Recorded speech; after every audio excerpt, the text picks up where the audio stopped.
제가 다녔던 신학교 모건대학교는요, 처음에는 신학대 하나로 출발했습니다. 그리고 음대가 생기고 차차 종합대학의 면모를 갖추게 되었는데요. 사실 이 모건대학은 모건대학이라고 이름 고치기 이전에 대전 감리교 신학교였습니다.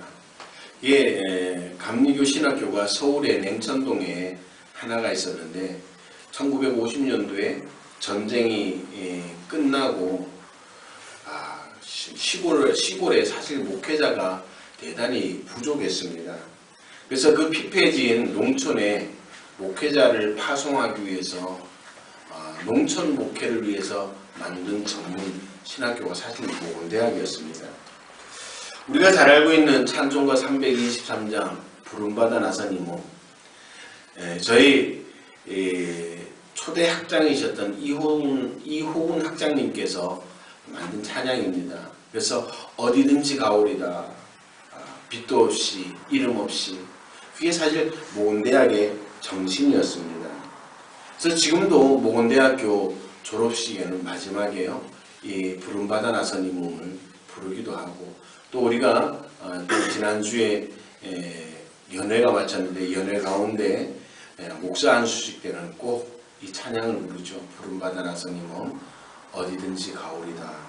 근데 요즘은 어디든지 안 가려고 하는 목회자들이 생겨서 참 문제가 되더라고요.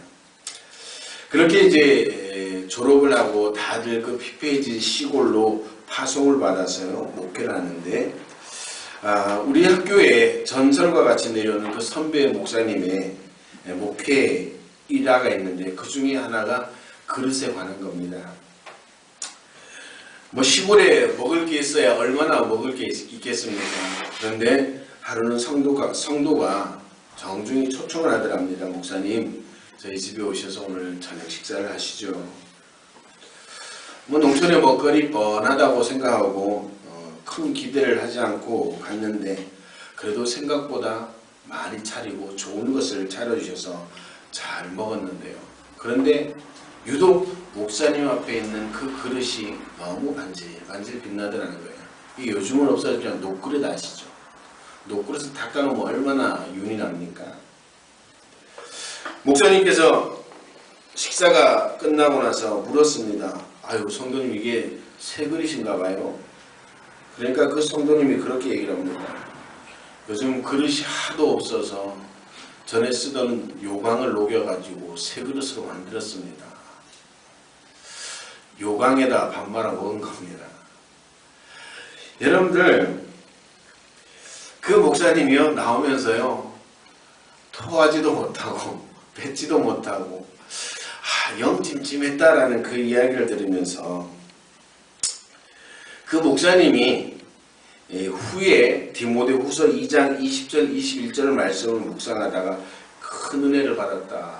그게 모건대학에 아주 전설과 같이 내려오는 이야기가 있습니다. 그럼 디모데후서 2장 20절 21절에 무슨 말씀이 있어요? 거기에는요, 큰 집에는 금과 은의 그릇이 있을 뿐 아니요 나무와 질그릇도 있어 귀히 쓰이는 것도 있고 천이 쓰이는 것도 있나니, 그러므로 누구든지 이런 것에서 자기를 깨끗하게 하면 귀히 쓰는 그릇이 되어 거룩하고 주인의 쓰심에 합당하며 모든 선한 일에 예비함이 되리라. 이 말은 뭡니까? 그릇 자체는요, 귀에 좋은 그릇, 나쁜 그릇이 있을 수 있다는 겁니다. 그런데 그것보다도 더 원초적으로, 근본적으로 물어야 될 것은, 이 그릇은 쓰는 그릇인가 장식용 그릇인가 라고 하는 사실이라는 겁니다. 여러분들, 그릇이 그릇으로서의 사명을 감당하지 못하면 그것은 그릇이라고 말할 수가 없죠. 제가 어릴 적에도 그런 일들을 겪었습니다. 말씀을 묵상하면서 그런 일들을 생각하다 보니까요, 저희 집에도 보면 옛날에는 뭐 진열장도 아니죠, 찬장이라 그래요. 찬장이에요. 우리 어린 자녀들이 손이 안 닿는 그 높은 곳에요, 좋은 그릇들을 잘 챙겨 놓습니다. 근데 그 그릇은요, 1년에 한 번, 2번 쓸까? 그리고 몇 번 쓰지도 못하고 이제 유행이 지났다고 그냥 못 쓰게 되는 그런 경우를 또 봤습니다. 이 말을 쉽게 풀어보면요, 여러분들이 열심히 노력해서 면허를 땄는데 그 면허를 사용하지 못하면 아무 소용이 없다는 거죠. 면허증을 가졌다는 건 뭐예요? 대한민국에서 차를 운전해도 괜찮다라고 허가를 해준 건데요. 그런데 그 면허증을 가지고 운전하지 못한다면 그 면허 따기 위해서 투자한 시간이나 노력, 물질, 아무런 보람이 없겠죠. 성경의 이야기로 다시 돌아왔어요. 성경은 사람을 종종 그릇에 비유를 합니다. 오늘 본문도 그렇고 디모데후서에도 그렇고 사도행전 9장 15절에는 보니까 주께서 가라사대 가라, 이 사람은 내 이름을 이방인과 임금들과 이스라엘 자손들 앞에 전하기 위하여 택한 나의 그릇이다. 사도 바울을 그릇이라고 표현을 하고 있습니다. 또 로마서 9장에 보니까 하나님은 토기장이요 우리는 그릇이다 라고 선언을 하고 있습니다. 그런데 중요한 것은 뭡니까? 그 그릇에 무엇이 담기느냐에 따라서 그 그릇의 가치가 변할 수가 있다고 하는 것이죠. 제가 오늘 말 서두에 드렸던 것처럼 여러분들 요강에는요 대소변을 받을 수밖에 없습니다. 대소변을 받기 때문에 요강이 되는 거예요. 그런데요 그 요강을 녹여서 아주 깨끗한 그릇으로 만들어 거기에 밥을 푸기 시작하면 밥그릇이 됩니다. 여러분들 요강이 가치가 더 있을까요? 밥그릇이 가치가 더 있을까요? 똑같은 쇠였지만 똑같은 그릇이었지만 거기에 무엇을 담느냐에 따라서 그 그릇의 가치가 달라진다는 것이죠.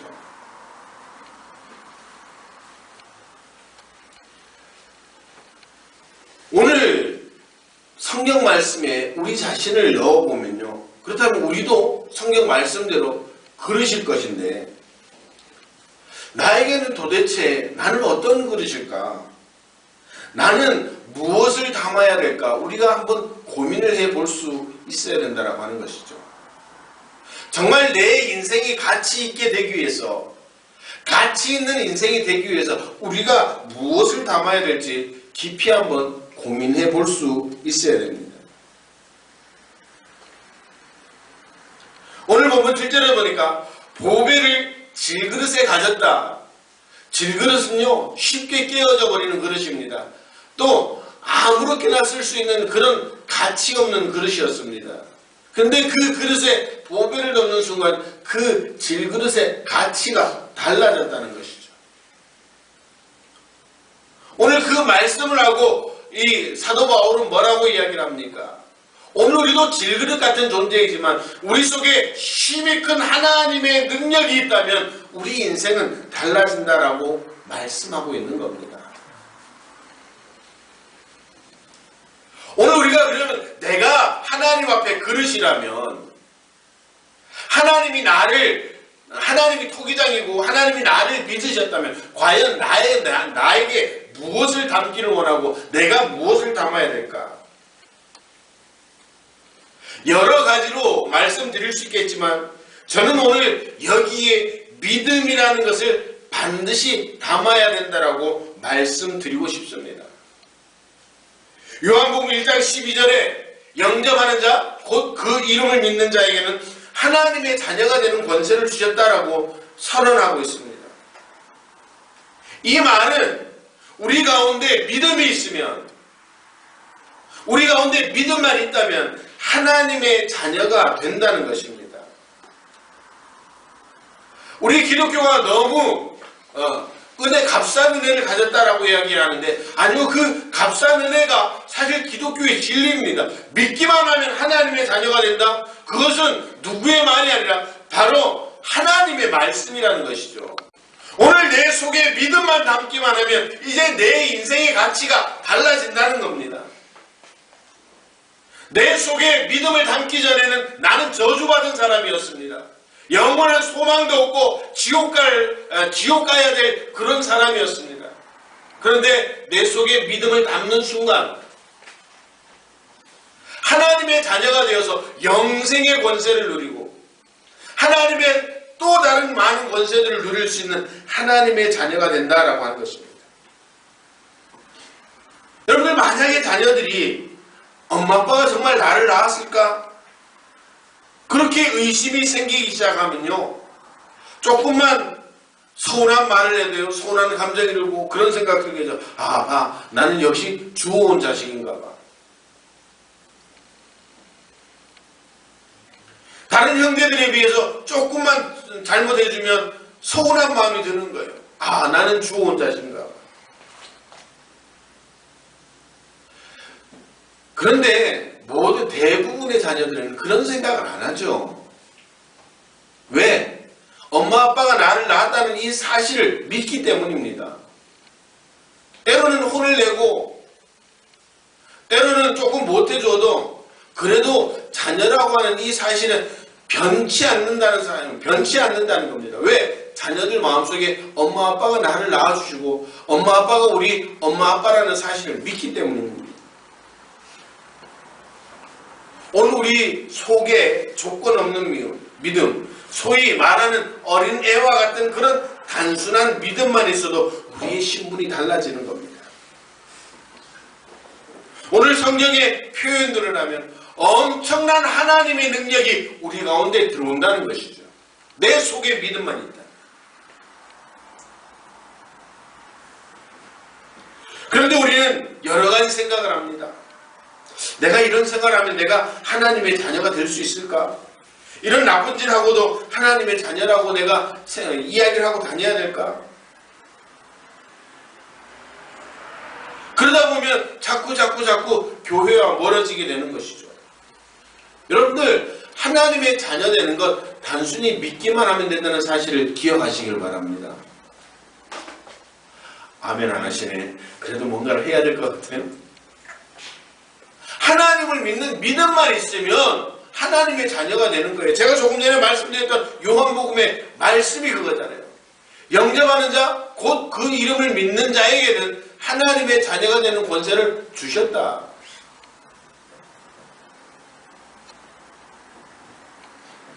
조건 없이 주님이 나를 위해, 나의 죄를 위하여 돌아가셨다. 그 말을 믿기만 하면 하나님의 자녀가 되는 겁니다. 오늘 우리 속에 그 믿음을 담아야 된다고 하는 것이죠. 그리고 그 믿음을 조금만 발전시키면 우리의 삶에 엄청난 변화가 찾아오기 시작합니다. 요한복음 14장 12절에 보니까 내가 진실로 너희에게 이르노니 나를 믿는 자는 나의 하는 일도 저도 할 것이요 또한 이보다 큰 것도 아니니 이는 내가 아버지께로 갑니다. 제가 조금 전에 단순한 믿음을 가지면 하나님의 자녀가 된다고 했는데 여기서 조금만 믿음을 성숙한 믿음을 가진다면 주님이 하신 일도 할 뿐만 아니라 주님께서 하신 일보다 더 큰 일들을 감당하겠다라고 성경은 그렇게 우리에게 가르쳐주고 있는 겁니다. 지금까지는 어린아이와 같은 신앙으로 주시는 것만 바라고 안 주면 우는 그런 신앙이었다면 성숙한 신앙은 역사를 만드는 능력자가 된다고 하는 것입니다. 이런 사람들을 통해서 하나님은 기적을 만들어내고요. 이런 사람들을 불러서 하나님의 역사를 이루어 가시는 겁니다. 이런 신앙 수준이 올라가면 소위 말하는 체험이라는 것을 하게 되고 간증거리가 생기게 된다고 하는 것이죠. 근데 우리는 어떻습니까? 그냥 구원받은 것만 해도 어딘데, 그냥 하나님의 자녀만 된 것만 해도 어딘데, 그냥 어린아이와 같은 신앙에서 머무르려고 한다는 사실입니다.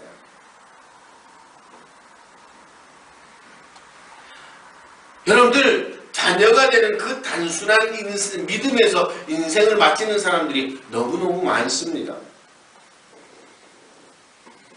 정말 그 믿음의 역사를 펼쳐보지도 못하고 끝내는 사람들이 너무너무 많다는 겁니다. 저는 오늘 우리 행복한 교회 사랑하는 모든 성도들이 어린아이와 같은 그냥 단순히 구원받았다라고 하는 그 기쁨에서 마치는 것이 아니라 기적을 만들어내고 능력을 일으킬 수 있는 그런 믿음의 성도, 성숙한 믿음의 소유자들이 되어지는 귀한 은혜가 있게 되기를 주님의 이름으로 축원합니다. 그렇게 성숙한 신앙을 여러분들 심령의 그릇에 담아서 여러분들이 서 있는 그곳이 기적의 현장이 되고 여러분들이 서 있는 그곳이 살아계신 하나님을 증명할 수 있는 그런 믿음의 현장이 되어지기를 주님의 이름으로 축원합니다. 이 믿음은 내가 하는 것이 아니라 하나님께서 하신다는 확신을 가져야 되는 겁니다. 인간적인 생각, 나의 경험, 나의 지식을 동원하는 것이 아니라 하나님께서 하시면 된다는 믿음을 가지라는 겁니다. 이런 믿음의 사람을 통해서 하나님은 지금까지 하나님의 역사를 이루어 오셨고 앞으로도 그런 사람들을 찾으시고 그런 사람들을 택하셔서 하나님의 역사의 주인공으로 세워주시는 줄로 믿으시길 바랍니다. 우리가 제가 늘 강조하는 말씀이 그거예요. 조금만 더 성숙하면 조금만 더 하나님의 말씀을 깊이만 생각하고 묵상하고 삶에 적용하면 우리 인생이 달라진다는 거예요. 우리 인생의 가치가 달라진다는 거예요. 단순히 교회 다니는 사람, 그런 사람이 아니라 저 사람 보면 예수님이 있는 것 같아. 저 사람 보면 하나님이 살아계신 것 같아. 그런 역사가 있는, 그런 흔적이 있는 그런 믿음의 사람이 되어야 하지 않겠습니까? 교회 10년, 20년 다녀도 매일 어린아이와 같은 신앙으로 그냥 단순히 구원받은 것만 감격스러워하고 기뻐하고 또 내가 힘들면 하나님 앞에 원망하기만 하는 그런 신앙이 되어서는 안 된다라고 하는 것이죠. 조금만 성숙한 신앙을 내가 소유하기만 하면 내 10년 가운데 담기만 하면 내 인생이 달라집니다. 가치가 달라지는 거예요.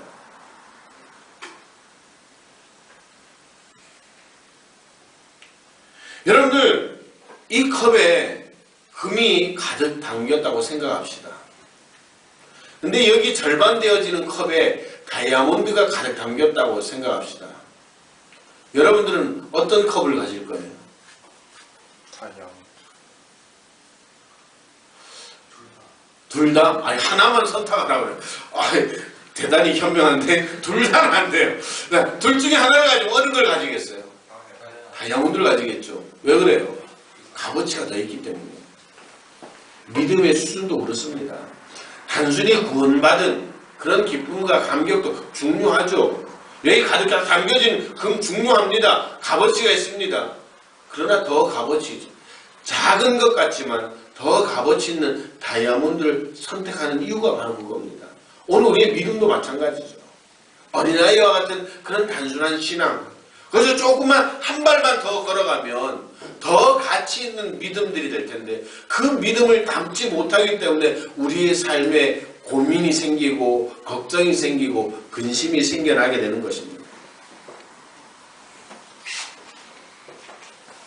오늘 우리 사랑하는 모든 성도들은 정말 그런 조금 더 성숙한 믿음의 소유자들이 되어서 여러분들의 삶의 현장에 기적과 표적이 나타나고 하나님의 능력이 나타나는 그런 귀한 역사에 있게 되기를 주님의 이름으로 축원합니다.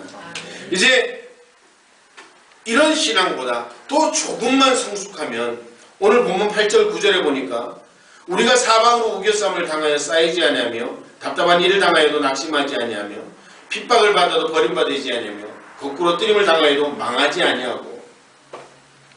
이 말은 뭡니까? 이제 우리가 조금 더 나가서 조금 더 성숙한 신앙을 가지게 되면 환경을 지배하고 살아가는 사람이 된다는 겁니다. 할렐루야. 우리는 사회학자들은 그 얘기를 하죠. 인간은 환경의 동물이다. 이야기를 합니다. 근데 오늘 하나님의 사람은 환경에 지배받는 사람이 아니라 환경을 지배할 수 있는 사람이 된다라고 오늘 성경은 우리에게 가르쳐주고 있습니다. 이런 수준의 믿음을 이제 담게 되면 세상 사람들과 전혀 다른 삶의 방식으로 살아가게 될 수가 있는 겁니다. 여러분들 우리가 잘 알고 있는 다니엘, 세상 사람들의 방법이랑 전혀 달랐습니다. 다니엘의 세 친구 전혀 달랐습니다. 적당히 타협하면서 살아가면 자기의 미래가 보장되었지만 다니엘은 거절했습니다. 다니엘의 세 친구 거절했습니다. 세상 사람들은 그 사람 보고 그렇게 이야기할 겁니다. 멍청하다. 한 번만 눈 감아도 괜찮을 텐데, 한 번만 타협했어도 괜찮을 텐데.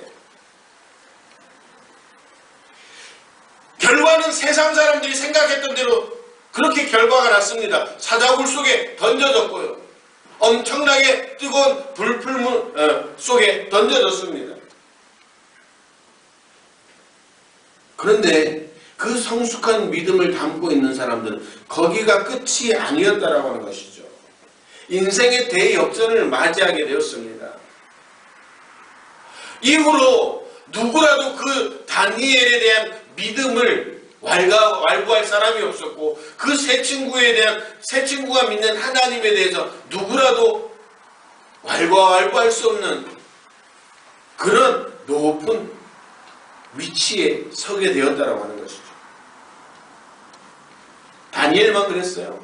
아닙니다. 모든 믿음의 선배들이 그랬고, 오늘 이 시대도 그런 믿음을 가지고 살아가는 성도들이 있다는 사실. 그래서 하나님은 그들을 통해 인생의 역전을 맞이할 수 있는 그런 귀한 은혜를 주신다는 사실을 믿으시기를 바랍니다. 환경에 지배받는 것이 아니라 환경을 지배하며 살아가는 사람. 여러분들 그렇게 살고 싶지 않아요? 전전긍긍한 그런 삶을 살기를 원하십니까? 이 믿음을 어떻게 가질 수 있냐? 본문 7절에 보니까 이 능력의 힘이 큰 것이 하나님께 있고 우리에게 있지 아니함을 알게 하려 함이라. 이게 무슨 말이에요? 우리가 환경을 지배하는 것이 아니라 하나님이 하셔야 된다라고 하는 것이죠. 그래서 그 하나님을 믿는 믿음을 가지라는 겁니다. 그러면 환경을 지배하며 살 수 있다는 겁니다.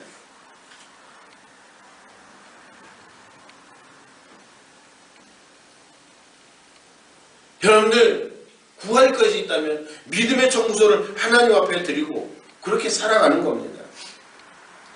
이런 믿음의 경지에 올라서는 사람을 통해 은혜의 통로를 만드시고 그런 사람을 통해서 하나님께 영광 돌리게 하겠다고 오늘 보면 15절에 말씀하고 있습니다. 사랑하는 성도 여러분, 지금 우리에게 필요한 게 뭐라고요? 믿음입니다. 그것도 단순한 믿음이 아니라 환경을 지배하는 믿음, 내 자신을 지배할 수 있는 그 믿음이 우리에게 필요한 겁니다. 그래서 다른 사람들이 경험해 보지 못한 믿음의 세계를 체험해야 되고, 체험된 신앙을 바탕으로 더 큰 일들을 꿈꾸고 이루어 나가야 될 그런 사람이라는 사실, 그런 위대한 사람이라는 사실을 기억하시기를 바랍니다. 그저 내 신앙을 지키다가, 그저 우리 교회만 지키다가 인생을 마친다면 정말 하나님은 애석해 할 수밖에 없습니다. 어차피 사는 인생이라면 하나님께 모든 것을 맡기고 할 수 있는 최대 역량으로 하나님의 일을 감당해야죠. 그냥 구원받았네 기쁘겠죠. 그러나 그것보다 더 기쁜 것은 하나님 앞에 쓰임받는 인생이 되는 겁니다. 구원받아도 감사하지만 쓰임받는 인생이 되어질 때 그 감사는 100배, 1000배가 더해진다는 사실을 기억하시기를 바랍니다. 그 쓰임받는 인생이 될 때 여러분들의 삶에 여러분들이 상상하지 못했던 하나님의 은혜가, 하나님의 능력이 임하게 된다는 사실을 기억하시기를 바랍니다.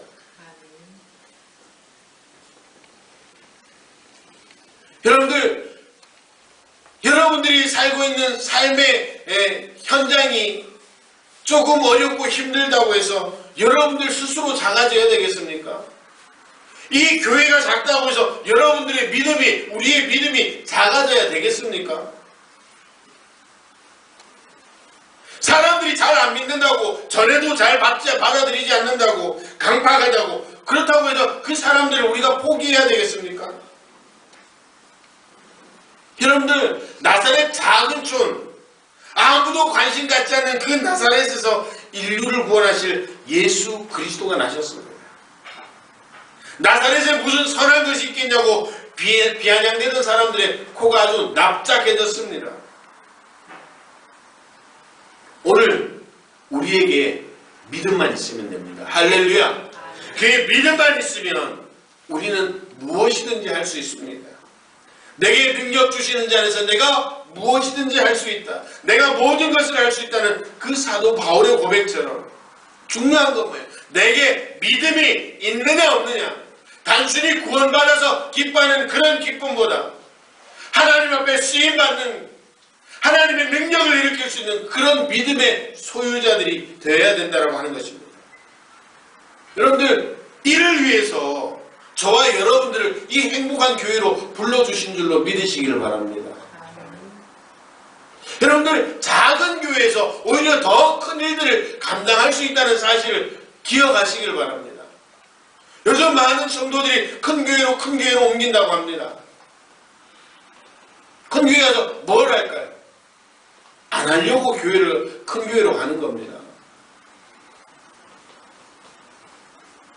오늘 이곳에 하나님의 은혜가 임한 줄로 믿으시기를 바랍니다. 그 은혜를 경험하기 위해서 저와 여러분들을 이 행복한 교회로 불러주신 줄로 믿으시기를 바랍니다.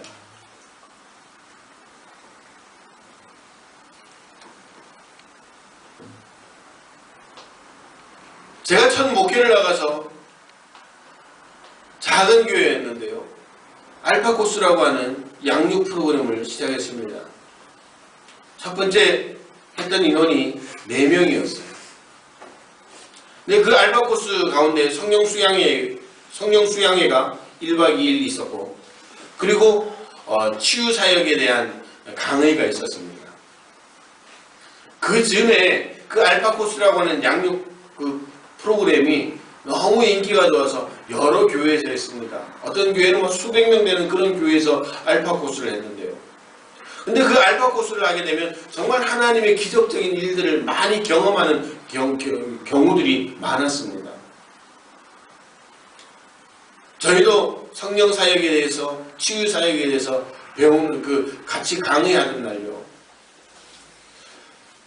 100명, 200명 모아놓고 함께 우리가 강의하고 사역하고 기도하는 가운데서 한두 명만 그렇게 성령의 임재를 경험하고 치유의 역사를 경험하면 그 한두 명만으로도 정말 성도들이 열광을 하는데요. 제가요 4명을 앞에 딱 놓고 하는데요, 기가 막힌 거예요. 그리고 제 속에 어떤 생각이 드냐면요, 야, 내가 만약에 기도를 했는데 성령 임재가 안 나타나면 어떡하지? 병이 안 고쳐지면 어떡하지? 이런 걱정이 드는 거예요. 저도 나름 똑똑한 사람이거든요. 저 혼자 뒤집어 쓸 수가 없어서 같이 기도를 했습니다. 근데 같이 기도를 했는데 아무런 일들이 나타나지 않았어요. 그런데 다시 기도를 하는데 제 마음속에 그런 생각이 드는 거예요. 병 목사야, 내가 왜 그렇게 하냐? 왜 그렇게 못 믿냐? 왜 그렇게 신뢰하지 못하냐? 너한테 맡겨준 생명들이 아니냐? 그런 마음의 강한 질책을 받게 되었습니다. 그러고 나서 제가 정신이 번쩍 들었어요. 아, 그렇군요. 제가 하나님을 덜 신뢰했습니다. 제가 똑똑한 줄 알고 제 방법대로 했습니다. 그리고 우리 다시 합시다. 그렇게 기도하는데요, 하나님은 놀라운 은혜들을 경험하게 되었습니다. 신뢰, 믿음이라는 것이죠. 우리의 경험, 이성적인 판단, 우리의 지식이 중요한 게 아니라 얼마나 하나님을 믿느냐, 신뢰하느냐, 그것이 중요하다고 하는 것이죠. 사랑하는 성도 여러분, 꿈을 꾸시기 바랍니다. 그리고 나라는 작은 그릇 안에 믿음을 차곡차곡 채우시기를 바랍니다. 그 믿음은 우리가 상상했던 것보다 더 큰 역사를 일으킬 것이고, 우리 스스로도 깜짝깜짝 놀랄 만한, 정말 기절할 만한 그런 일들을 만들어내실 겁니다. 우리는 그날을 위해서 오늘 나에게 믿음을 채워야 되고, 오늘 이 예배를 통해서 더 하나님을 신뢰하는 법에 대해서 고민할 수 있는 성도들이 되어질 때 여러분들의 삶의 변화가 나타나고 이 교회에 변화가 나타난다는 사실을 기억하시고 오늘 나에게 채울 것이 무엇인지 그 믿음을 어떻게 채울 것인지 고민할 수 있는 귀한 성도들이 되어서 여러분들의 삶의 현장에 하나님의 역사하심이 나타나고 이 신앙 공동체 안에 하나님의 임재가 정말 늘 충만하여서 이 교회를 통하여 살아계신 하나님이 증명되어지고 우리의 믿음을 통하여 살아계신 하나님을 증명할 수 있는 그런 아름다운 성도, 아름다운 교회가 되어지기를 주님의 이름으로 축원합니다. 기도하시겠습니다.